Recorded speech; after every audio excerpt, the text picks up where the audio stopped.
Let's get more on today's market action with the NASDAQ recording its worst week since March. That's nearly 6 months. Dow and S&P, their worst weeks in 11 weeks. So for more on today's sell-off, we have Randy Frederick. He's VP of Trading and Derivatives at Schwab Center for Financial Research. And Randy, let's talk about today's jobs report, the sell-off that we've seen, really yesterday's sell-off, and then today's declines with the Dow, S&P, and NASDAQ all closing in the red. What's your reading on this decline that we've seen, and what do you think triggered it? I guess, what do you think of what Miles brought up, the fact that maybe SoftBank had played a big role in this? Well, I think that's definitely part of it. The jobs report was pretty good. In fact, futures were pointing to a lower open, and then when the jobs report came out, virtually every component of it except one, and it just barely missed, was better than expectations. As a result, we got a little bit of a bump at the open, but then the seller stepped in. Just a continuation of what we saw yesterday. I do think the options market is a big piece of that. That's obviously a big part of the work that I do.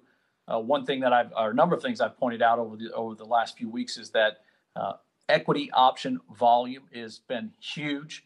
The ratio of call options to put options has been about 4 puts for every 10 calls. So that's about as low as you can get in equities. And the equity options tend to have a very large retail component to them. The other thing is, if you look at total outstanding contracts, so open interest numbers on a year-over-year basis, equity options outstanding is 30% higher than where it was a year ago. And in fact, if you look at the industry as a whole, volumes this year are on pace to be not only the largest year in history, but a 25% increase overall versus calendar year last year. So there has been a lot of activity going on in the options markets. That has had a huge part of it, and it's not well balanced. It's big volume, and it's big volume on the call sides, which does create the kind of situations that you're talking about. Another component to that, of course, is also the futures market. So people pay a lot of attention to the VIX index. The VIX index is actually not an instantaneous look at volatility like many people think it is. It's actually looking out 30 days into the future. Now that we're only 60 days away from the election, the VIX index itself is being heavily influenced by the VIX futures markets. There's a pretty big spike in volatility in the September contract and a huge spike in the October contract, which expires about 2 weeks before the election. That spike has been present since all the way back in January when that contract first became available. Now, the whole curve has shifted up and down a little bit based on things that have happened here recently, but that spike is still noticeably there. So as we approach the election, the two contracts have to converge at expiration. This big spike we got in the VIX index this week has now made it right at the same level as the September contract, but we've still got a ways to go to get to the October one, which means even if things calm down, it's likely that volatility, or in terms of the VIX, is going to continue to trend higher as we approach the election, because there's just huge amounts of uncertainty about what might happen. So, Randy, does that mean that we could see more days like we did yesterday? I mean, nearly 1,000-point drop in the Dow. I mean, when you take a look at the low of the Dow today, we are off almost 600 points. So those types of drastic moves, is that what we could expect here over the next 2 months? Not necessarily. So in an environment without outside influences, you oftentimes will see the market and the VIX move in opposite directions. But there's a significant outside influence there. There's this level of uncertainty that's been there for a very long time about what might happen in the election.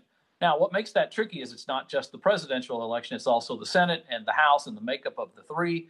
And then there's the element of, well, even if we knew what the outcome of the election was going to be, would we know how the market was going to react to it? Conventional wisdom is often wrong on this. And I just go back to 2016. Most people would have told you prior to that election, not only was President Trump not going to win the election, but that if he did, the markets would go down sharply. Well, if you were awake in the middle of the night, you know that they did, but it only lasted for a few hours, and they've been going up ever since. So even if we knew, it's not the fact that we know the market's going to go down. It's that what the VIX really tells us is not that it's going down, but that we don't know which way it's going to go.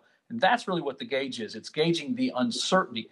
How confident are we in our ability to forecast at that point? And that is going to have an influence on the VIX index. That doesn't mean the market's going to necessarily go down, but it does mean we may have more up and down days, because volatility means both directional moves. Well, Randy, taking a step back then, since there's so much uncertainty out there, obviously a lot of these big tech names have been attracting most of the money here, most of the investors' attention. Where are you seeing opportunity at this point? We've seen a bit of a rotation into some of these cyclical sectors over the last day or two? I mean, I guess we've seen it here and there, but it hasn't really stuck. What do we need to see in order for that to stick, and where are you finding opportunity? Right. So there's two key components to that. One is the longer term trend, with the exception of the very, very short bear market that we had between 219 and 323. The longer term trend continues to be higher. And as long as that's the case, the leaders that have been the leaders for the last 11 or 12 years, technology and consumer discretionary, are likely to continue to be the leaders. When you have these counter cyclical trends like we had in the last 2 days, like we had, if you pay attention to what happened the last 2 days, it looks very similar to what happened back on June the 11th and those 3-day period. When you have those types of moves that pull things back and get things realigned, corrections or just pullbacks, then you will typically see a rotation out of those sectors where they're highly priced. People take some profits off the table, and they'll tend to jump into areas that are a little bit more affordable. The one area of the market that we've had an outperform rating on at Schwab for a good reason is the financial sector. Now, you might think, well, that doesn't make a lot of sense with low interest rates, but it's one of the few sectors that has been an underperformer this year.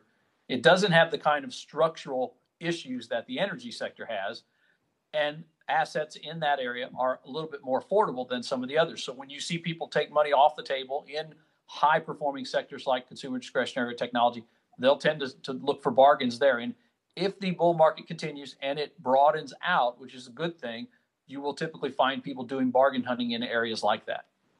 Well, financial is certainly a winner in today's market. Randy Frederick, VP of Trading and Derivatives, Schwab Center for Financial Research. Always great to have you on the program. We'll see you soon. My pleasure.